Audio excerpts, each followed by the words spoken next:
Hey guys, it's Alicia with WTI. If you're looking for a way to have a rice side dish, or maybe you're looking to make a rice bowl, but you don't have a lot of time, then this is such a handy solution. This minute white rice, these cups are pre-portioned and ready to serve. All you need to do is heat them up. So these are the perfect portion size. They are 1 cup of rice.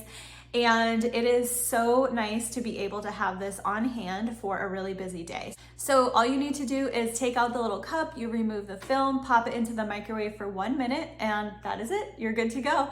And this rice is perfectly cooked, it tastes delicious, and it is such a time saver. So I love to keep things like this on hand because I love to eat rice all the time. I'll eat it for breakfast, lunch, or dinner. And it's just nice to have such a quick option that I can throw together a meal, and no matter what kind of day I'm having, I can still have something that's really tasty and not sacrifice on flavor or quality. So if you're looking for a quick way to add rice to your next meal, then I would check out these minute white rice cups. They are easy, convenient, and delicious, and that's my point of view.